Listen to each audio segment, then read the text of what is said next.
में हम लोगों ने लोकतंत्र की उपलब्धि को पढ़ा। अब हम लोकतंत्र की चुनौती को पढ़ते हैं। क्या तुम लोग चुनौती का मतलब समझ में आता है? चुनौती उन मुश्किल को कहते हैं कि जिस पर हम सफलता हासिल कर सकते हैं, वो मेरे लिए चुनौती है। हम तुमको बोलेंगे कि बताओ 10 रसगुल्ला कौन खा लेगा? मुश्किल है, लेकिन पेट सुटका के खा लेगा, ऐसा है कि नहीं? ये तुम्हारा चुनौती है। तो चुनौती उस मुश्किल को कहते हैं जिस पर सफलता पाया जा सकता है। जिस पर क्या पाया जा सकता है? सफलता पाया जा सकता है। विश्व की लोकतांत्रिक शासन व्यवस्था के समक्ष 3 प्रमुख चुनौती है। दुनिया में लोकतांत्रिक शासन व्यवस्था में 3 प्रमुख चुनौती है। अरे तुम्हारे जिंदगी में तू जी रहा है, तुम्हारे जिंदगी में भी चुनौती है, संघर्ष है तुम्हारे जिंदगी में। हर दिन तुम अगर जो है हर दिन एक चुनौती को लेके जीता है कि आज अगर जो हम जाएंगे तो सुबह में जगता है तो मुश्किल लगता होगा कि हाँ आज कोचिंग छोड़ देते हैं। फिर अंदर में सोचता होगा दिल में एक दिन छोड़े तो उससे दिक्कत किसको होगा? तो रोज जाना रोज आना यहाँ तुम्हारा चुनौती है। लेकिन इस चुनौती पर तुम लोग सफलता पा रहा है कि नहीं पा रहा है? तुम्हारा पढ़ने का कभी कभी मन नहीं रहता है, फिर भी तुम लोग सिलेबस खत्म करवाने के लिए बैठ के एकदम सर खत्म कीजिए, हम लोग बैठे हैं आपका साथ दे रहे हैं। तो बताओ सिलेबस तुम्हारे लिए एक चुनौती है, लेकिन तुम लोग उसको कवर करता है कि नहीं करता? कवर करता है। तो चुनौती उस मुश्किल काम को कहते हैं जिस पर हम लोग सफलता पा सकते हैं। जिस पर हम लोग क्या पा सकते हैं? सफलता पा सकते हैं। अब लोकतंत्र, जितना भी लोकतांत्रिक देश है दुनिया में, उसके सामने में 3 चुनौती है। पहला चुनौती है मौलिक अधिकार बनाने की चुनौती। मौलिक अधिकार बनाने की चुनौती। अब बताओ मौलिक अधिकार, अब देश के आदमी को कुछ अधिकार देंगे देश पर कि नहीं देंगे? अरे तुम्हारे घर पे अधिकार है कि नहीं है? हाँ, जब जाओ घर में तब जो है बिना पैर धोए किचन घुस सकती है, बिना हाथ धोए उसको छू सकती है। ये सब तुम्हारा अधिकार है? Yes sir. बोल रहा है यस सर। देखता है कितना महान लड़ा है, मतलब बिना पैर धुए या बिना हाथ धुए किचन घुसता है। ये सब ऐसा नहीं होता है। तुम्हारा अधिकार है कि थोड़ा पैर धो लो। अधिकार के साथ साथ कुछ कर्तव्य भी है कि नहीं है? पहले घर जाता है, पैर धोता है, और पैर धोता है उसमें तुमको कानून, मतलब तुम्हारा जो है कर्तव्य है, तुमको अधिकार मिला है कि तुम अपने घर में जाके किचन में खाना निकाल के तुम खा सकती है। तुम्हारा घर वाला कोई कुछ नहीं बोलेगा। अब बताओ तुम्हारे घर में मूलभूत सब बच्चा के लिए कौन कौन अधिकार देंगे? जो मूलभूत अधिकार जब किसी के लिए बनता है उसको हम लोग मौलिक अधिकार बोलते हैं। और मौलिक अधिकार बनाने में लोकतंत्र में चुनौती होता है कि आखिर जनता को कौन कौन सा अधिकार दिया जाए। अब सारा अधिकार जनता को दे देंगे तो गड़बड़ है कि नहीं है? है। तो मूल अधिकार की चुनौती होता है। उसके बाद विस्तार की चुनौती। क्या जिसका चुनौती?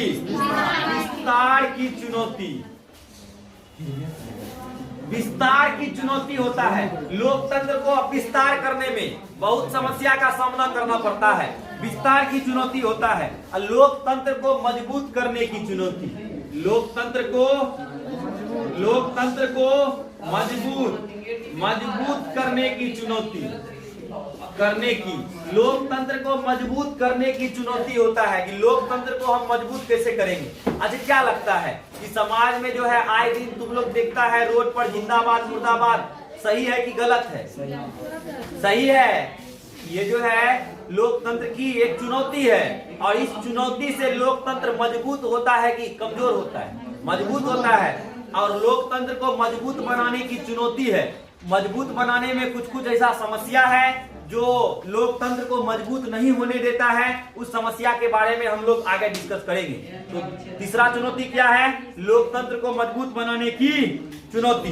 अब भारतीय लोकतंत्र के समक्ष, अब ये दुनिया का समस्या है, भारतीय लोकतंत्र के समक्ष 2 चुनौती है। पहला चुनौती है विस्तार की चुनौती। पहला कौन चुनौती है भारतीय लोकतंत्र में? विस्तार की चुनौती। और दूसरा है लोकतंत्र को मजबूत बनाने की चुनौती।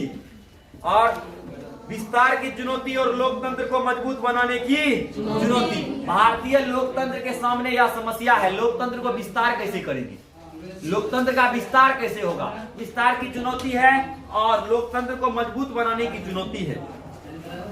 अब भारतीय लोकतंत्र की अन्य प्रमुख चुनौती, कुछ प्रमुख चुनौती भारतीय लोकतंत्र की नीचे दिया गया है, जिसको हम लोग देखते हैं। पहला चुनौती है आतंकवाद। क्या है? आतंकवाद। आतंकवाद क्या होता है? कहने का मतलब है धमकी देके, हिंसा करके, हत्या करके, अपहरण करके, अगर जो हम सार्वजनिक संपत्ति को नष्ट करके, सार्वजनिक संपत्ति को नष्ट करके शासक के सामने, अपने देश का जो प्रधानमंत्री है शासक के सामने अपनी मांगों को मनवाते हैं, तो इसको हम लोग आतंकवाद कहते हैं। अब बताओ, तुम जो है लोकतंत्र में तुमको धरना प्रदर्शन पुतला फूकने का तुमको आजादी है, कोई दिक्कत नहीं, फूक सकता है, लेकिन हिंसा नहीं कर सकता है, धमकी नहीं दे सकता है किसी को, अपहरण नहीं कर सकता है किसी का, सार्वजनिक संपत्ति को नष्ट नहीं कर सकता है। कुछ समय पहले यूपी में क्या हुआ था कि कुछ आदमी सब मिलके कोई कानून बना था, उस कानून के विद्रोह में कुछ आदमी एकजुट हुए और एकजुट होने के बाद बहुत ज्यादा हिंसा किए यूपी में। यूपी में जैसे हिंसा किए तो वहां तो अपने बाबा जिंदाबाद हैं। यूपी में जैसे हिंसा किए तो हिंसा करने के बाद जितना भी हिंसाकारी था सबका फोटो निकाले, और फोटो निकालने के बाद एगो बैनर पे टांग के बीच चौराहा पे टांग दिया कि इस सबको जो पकड़ के इस सबका एड्रेस बताएगा उसको उचित इनाम दिया जाएगा। और जितना भी प्रदर्शनकारी था सब अपने मन से जेल जाने लगा कि हमको जो है छोड़ दीजिए, हमको, हम नहीं किए थे, दूसरा आदमी था, हमको जबरदस्ती आप पकड़ रहे थे। आप बताओ, डर से ये सब ऐसा बोल रहा है कि सरकारी लोकतंत्र में तुमको धरना देने का अधिकार है कि नहीं है? है, लेकिन हिंसा करने का लोकतंत्र में तुमको अधिकार नहीं है। हिंसा करेगा तो जेल जाएगा, हिंसा करेगा तो जेल जाएगा। तो आतंकवाद की चुनौती है सरकार के विकास से ध्यान हटाकर आतंकवादी गतिविधि पर अधिक समय तक रहना, सरकार के विचारों से ध्यान हटाकर आतंकवादी गतिविधि पर ठीक ढंग से रहना। उदाहरण के लिए भारत के संसद पर आतंकवादी हमला, मुंबई के ताज होटल पर आतंकवादी हमला, जम्मू कश्मीर पे आतंकवादी हमला। अब बताओ, जैसे हो गया भारत की संसद पे आतंकवादी हमला हुआ था, पता है? भारतीय संसद में बम फेंका गया था, भारतीय संसद पर आतंकवादी हमला हुआ था। मुंबई में ताज होटल पे आतंकवादी हमला हुआ था, ताज होटल पे आतंकवादी हमला हुआ था। मुंबई में ताज होटल पे आतंकवादी हमला हुआ था। जो हमला करने वाले व्यक्ति थे उसका नाम था अफजल कसाब, और अफजल कसाब जो है अपने हाथ में धागा बांध के आए थे। वो धागा बांधते हैं ना हम लोग अपने हाथ में, जो ये धागा बांध के आए थे कि हम मुस्लिम नहीं हैं, हम क्या हैं, हिंदू है, ताकि यहाँ के आदमी को ये लगे कि देखो हिंदू ही आतंकवादी हमला करता है। मतलब आतंकवादी बहुत कुछ सोच समझ के आया था यहाँ पे और हमला भी किया, और हमारे कुछ लोग भी मारे गए और बहुत ज्यादा हमारा पैसा भी नुकसान हुआ। तो मुंबई में आतंकवादी हमला जो हुआ था, ये लोकतंत्र की चुनौती है कि नहीं है? मुंबई में आतंकवादी हमला हुआ था, तो आतंकवादी से निपटने के लिए लोकतंत्र में कानून बनना चाहिए कि नहीं चाहिए? कानून बनना चाहिए। आप देखो, आतंकवाद हमारे लिए एक चुनौती है कि नहीं है? है। अभी चुनौती का मतलब क्या बताए? चुनौती उस मुश्किल को कहेंगे जिस पर हम विजय पा सकते हैं, यही ना? आप बताओ, आतंकवाद पर हम विजय पा सकते हैं कि नहीं पा सकते?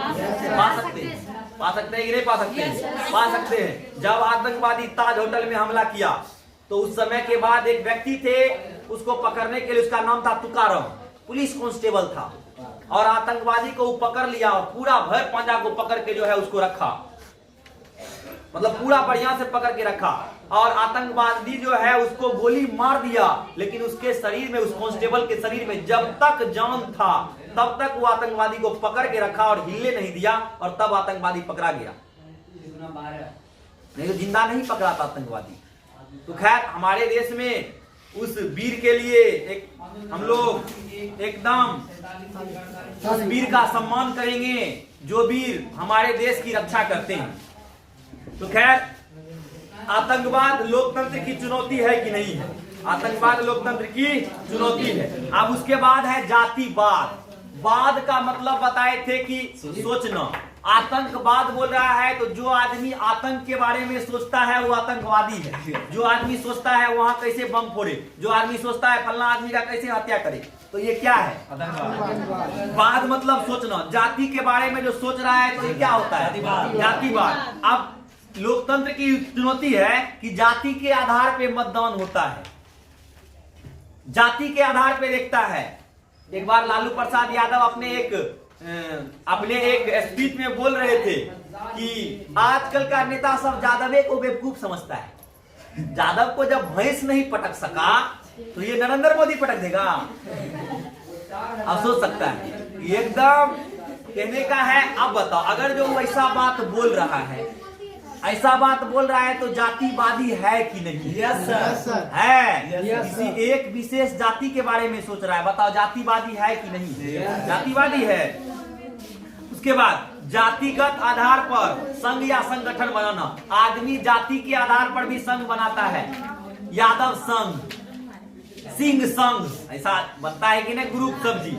आदमी जाति के आधार पे संगठन बनाता है, और जो जाति के आधार पे संगठन बनाता है, और एक जाति लोकतंत्र में, ये लोकतंत्र का खराबी है कि आदमी जो है जाति के आधार पे वोट देता है, जबकि जाति के आधार पे वोट देना चाहिए नहीं। लोकतंत्र में जो बढ़िया नेता है उसको वोट दीजिए, कोई दिक्कत नहीं, जाति के आधार पे वोट नहीं होना चाहिए। तो उसके बाद है परिवारवाद। परिवारवाद का मतलब क्या होता है? सोचना। परिवार के बारे में सोच रहे हैं तो परिवारवाद। अगर जो मान लो बिहार में लोकतंत्र की चुनौती का प्रमुख रूप परिवारवाद है, बिहार में लोकतंत्र की प्रमुख चुनौती क्या है? परिवारवाद। अपने ही परिवार के लोग को आगे बढ़ाता है, जिसको परिवारवाद कहते हैं। अब मान लो अपने ही परिवार के लोग को आगे बढ़ा रहे हैं। अब अगर जनता चुन रहा है कोई दिक्कत नहीं है, जनता उसको चुन रहा है, इसमें कोई समस्या नहीं है। लेकिन सरकार सब क्या करता है? जानबूझ के, हम नेता हैं तो परिवारवाद को बढ़ाने के लिए हम अपना बेटा को टिकट देंगे, हम अपना पुतहू को टिकट देंगे, हम अपना जो है नाती को टिकट देंगे। मतलब जो है सब हम अपना बेटे पोता नाती में लटके रहेंगे। इसी को क्या बोलते हैं हम लोग? परिवारवाद। इसको क्या बोलते हैं? आप बताओ, नेता को ऐसा भी तो हो सकता है आप अपने बेटा के जगह कोई योग्य व्यक्ति को टिकट दीजिए। अगर जो आपका बेटा योग्य है और शासन चलाना ठीक से जानता है तो दीजिए, कोई दिक्कत नहीं है। लेकिन आपका बेटा योग्य नहीं है तो योग्य व्यक्ति को जो है शासन हाथ में दीजिए, क्योंकि जो योग्य नहीं रहेगा वो शासन ठीक से नहीं कर पाएगा। कहानी सुना है जॉन निकोलस द्वितीय का? Yes sir. योग्य नहीं था, राम नाम सत्य हो गया। राष्ट्रपति के चलते। उसके बाद जो है बिहार में परिवारवाद का समस्या है। टिकट बांटने में ऐसा धांधली करता है। परिवारवाद क्या होता है? टिकट बांटने के गरी ही जब टिकट बांटा जाता है ना, उसी समय समस्या खराब कर देता है। अब मान लो मेरा जो है 5 बच्चा है, तो हम अगर जो बिहार में भारत में जो है 543 लोकसभा सीट है, 543 में मेरा 5 बच्चा और 2 गो मियाँ बीवी, हम तो 5 दू कितना?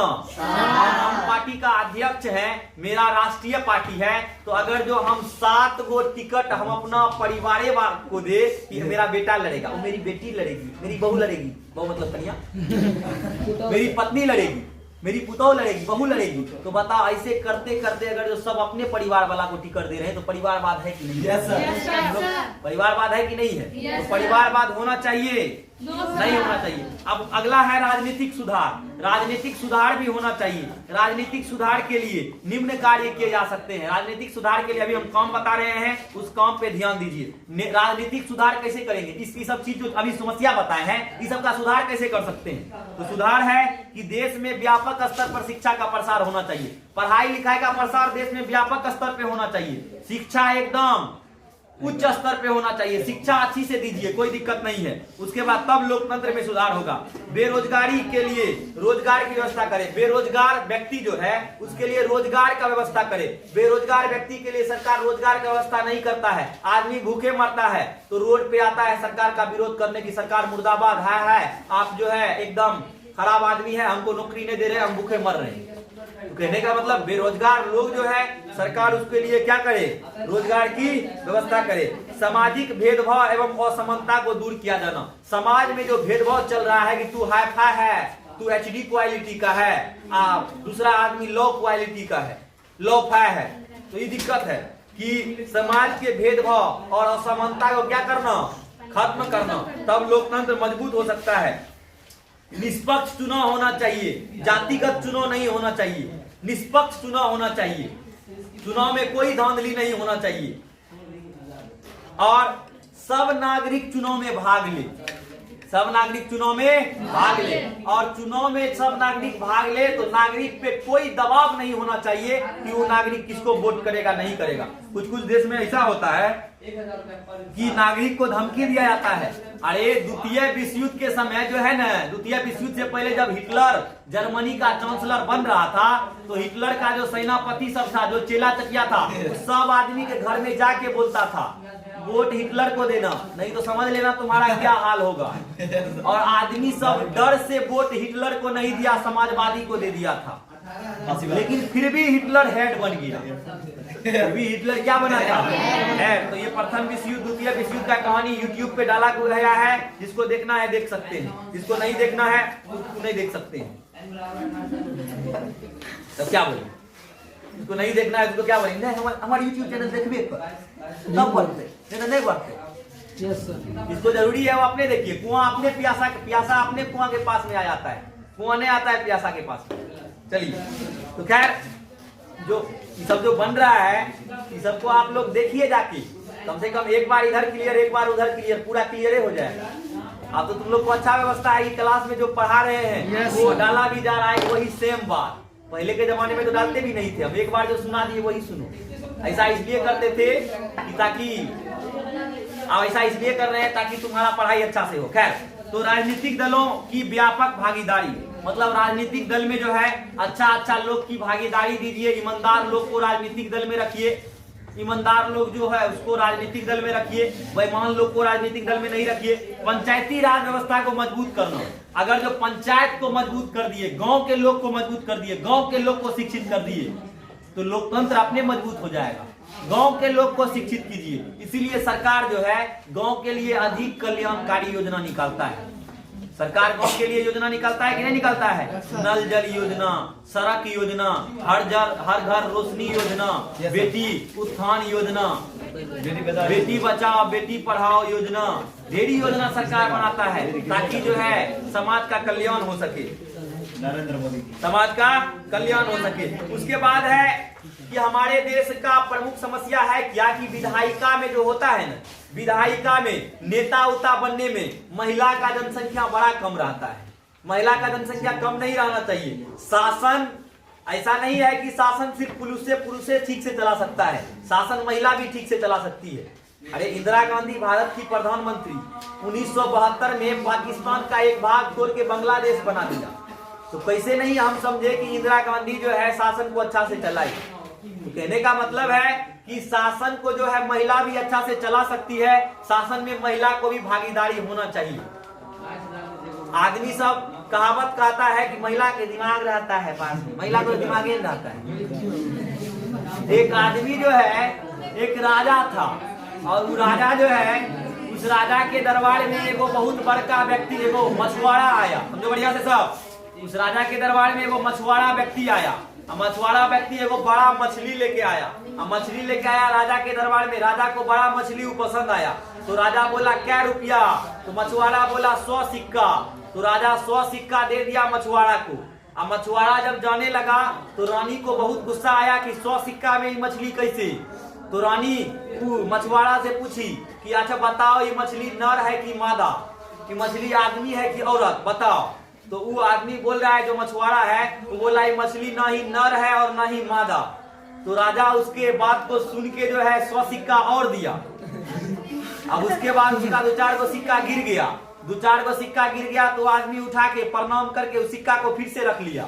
तो फिर से महिला बोली, उसकी रानी राजा की जो पत्नी थी, फिर से वो मछुआरा को बोली कि कितना कंजूस है रे तू, जब 4 गो सिक्का गिर गया उसको भी तू उठा लिया, बहुत कंजूस है तू। तो वो आदमी बोल रहा है मछुआरा कि हम कंजूस नहीं है, इस सिक्का पे महाराज का फोटो था इसीलिए हम इसको प्रणाम करके फिर से रखे। महाराज का फोटो नहीं रहता तो हम इस पे प्रणाम नहीं करते। और राजा खुश होके उसको फिर से 100 सिक्का और पूरा राज्य में अनाउंस करा दिया कि कोई भी अपनी पत्नी का बात नहीं मानेगा। बताओ, कहानी से हटकर आजकल के समय में देखे तो आजकल के समय में भी ये व्यवस्था लागू होता है, लेकिन सब नहीं होता है। सब महिला एक जैसी नहीं होती है। कुछ महिला होती है इसी, लेकिन सब महिला एक जैसी नहीं होती है। जैसे मेरे पास में यहाँ अभी बिरनी सब पड़ रही है, ये सब अगर जो नेता बनेगी तो ऐसे मत करना, नेता ठीक से बनना। तो लोकतंत्र में जो है महिलाओं का भागीदारी होना चाहिए कि नहीं होना चाहिए? होना चाहिए। लोकतंत्र में महिला का भागीदारी होना चाहिए। अरे लोकतंत्र में महिला का भागीदारी होना चाहिए, होना चाहिए। अब लोकतंत्र का समस्या कुछ हम और देखते हैं कि लोकतंत्र का समस्या में आतंकवाद देख लिए, बेरोजगारी देख लिए, सब समस्या तो देख लिए। और कुछ समस्या लोकतंत्र का देखते हैं, जैसे होता है अलगाववाद। आतंकवाद देख लिए, बेरोजगारी देख लिए, अलगाववाद,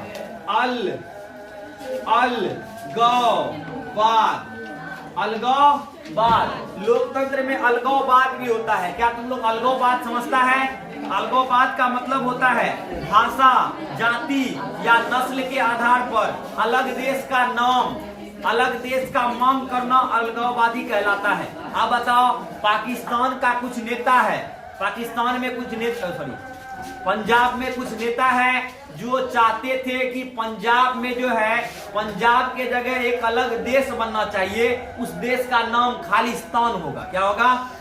खालिस्तान। तो बताओ, खालिस्तान जो देश बनेगा, ये अलगाववाद खालिस्तान देश का जो मांग कर रहा है, ये अलगाववादी है कि नहीं है? किसी एक विशेष क्षेत्र का मांग कर रहा है जी। तो किसी एक भाषा के, जाति के या नस्ल के आधार पे अगर जो देश का मांग कर रहे हैं तो अलगाववादी समूह कहलाता है। ऐसा समूह को अपनी मांग को पूरा करने के लिए हिंसा का सहारा लेना, जो समूह अपने मांग को पूरा करवाने के लिए हिंसा का सहारा लेता है उसको अलगाववादी समूह कहते हैं। जैसे कश्मीर को अलग देश बनाने के लिए देखता है, पहले के जमाने में, आज से 10 साल पहले वहां खूब बम चलता था, अब तो बम बंद हो गया है। पहले बहुत बम चलता था कश्मीर को अलग देश बनाने के लिए। अब बताओ, वहां जो बम चलाता था उसमें कुछ अलगाववादी भी होगा कि नहीं होगा? अरे आतंकवादी तो होगा। आतंकवादी मतलब समझता है? आतंक फैला के शासन के सामने, सरकार के सामने कुछ रखना आतंकवादी कहलाता है। और उसी के बाद अगर जो मान ले हम जाति या नस्ल, भाषा के आधार पे कोई व्यक्ति अपना देश का मांग कर रहा है, जिसको अलगाववादी कहते हैं। जैसे पंजाब का तो कहानी बताएं, खालिस्तान का मांग करना। पंजाब के लोग में कुछ नेता जो है वो खालिस्तान का जो मांग कर रहा है, तो बताओ इस समूह को अलगाववादी बोलेंगे कि नहीं बोलेंगे? बोलेंगे। उसके बाद आता है नक्सलवाद।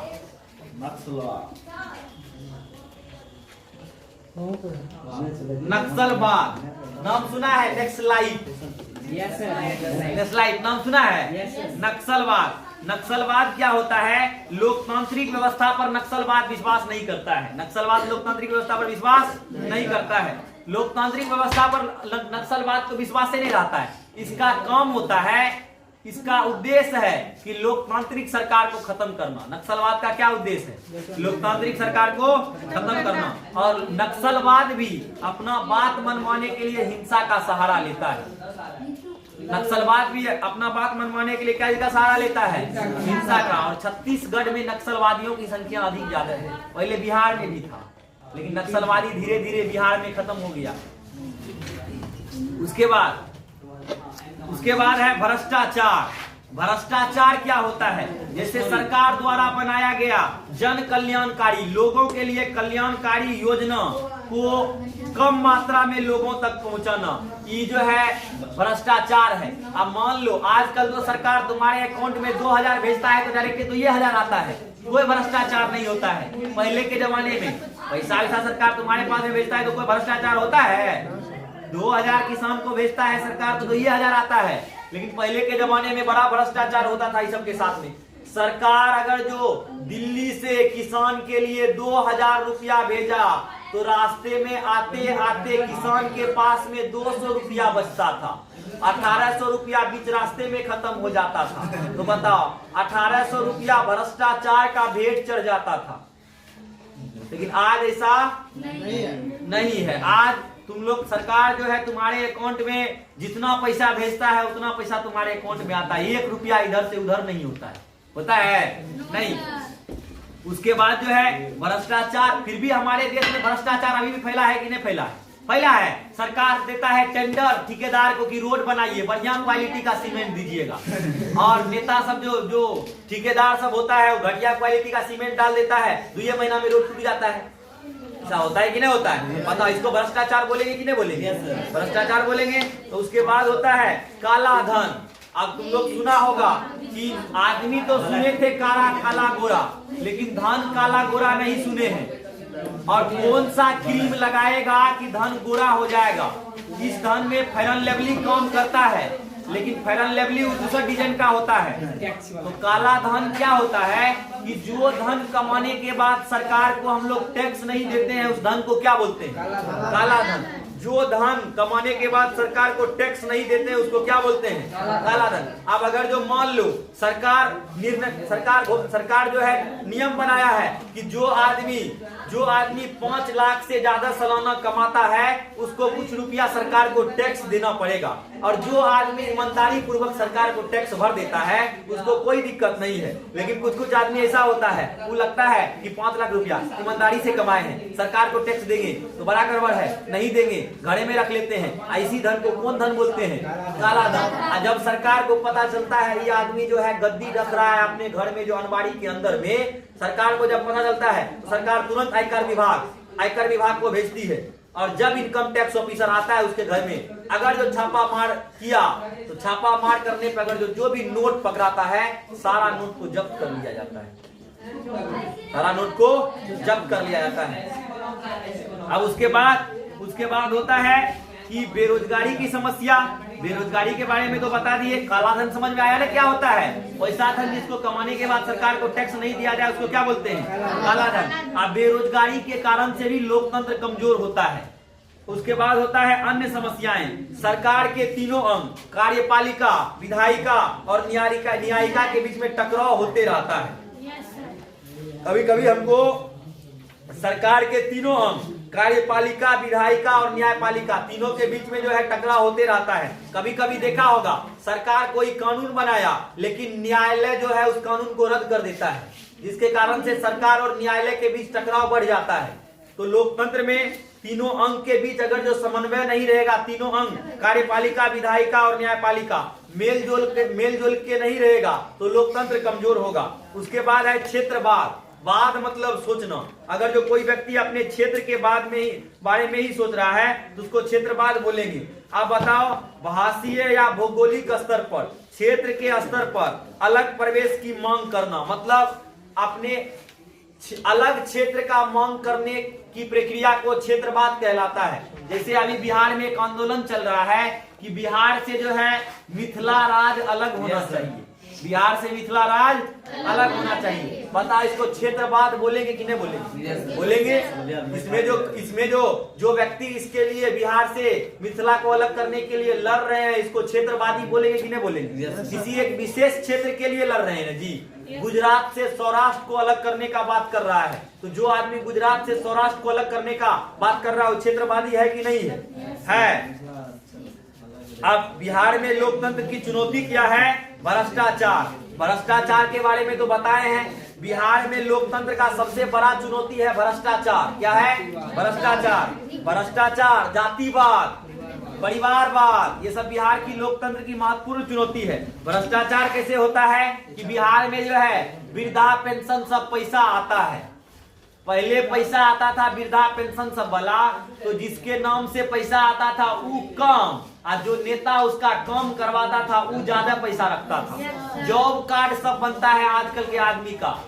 जॉब कार्ड बनता है ना कि 3 महीना का जॉब दिया जाएगा, 1 साल में तुमको पैसा मिलेगा। और जॉब कार्ड में जो नेता जॉब कार्ड बनवाता है आधा जॉब कार्ड का पैसा तो वही रख लेता है।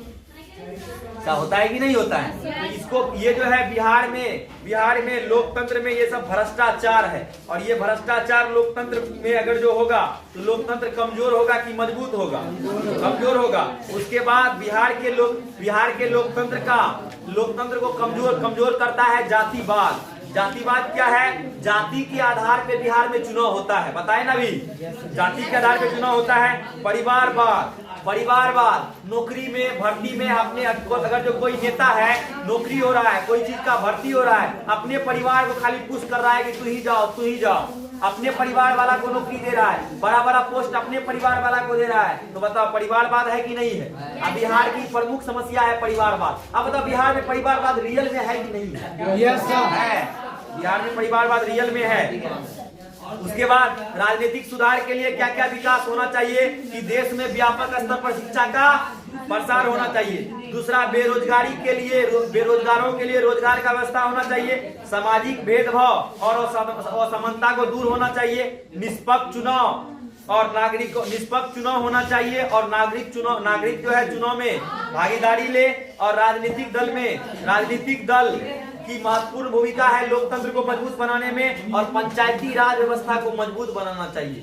इन सब कारणों से हम लोग लोकतंत्र को मजबूत कर सकते हैं। तो ये सब हमारा लोकतंत्र का चुनौती है और इस चुनौती के ऊपर हम लोग विजय पा सकते हैं कि नहीं पा सकते? पा सकते हैं। पहले ये बताएं, अगर जो क्षेत्र के नाम पे अगर जो वैसा चीज को हम लोग चुनौती बोलेंगे, जिस पर वैसा मुश्किल को हम लोग चुनौती बोलेंगे जिस पर हम लोग विजय पा सकते हैं।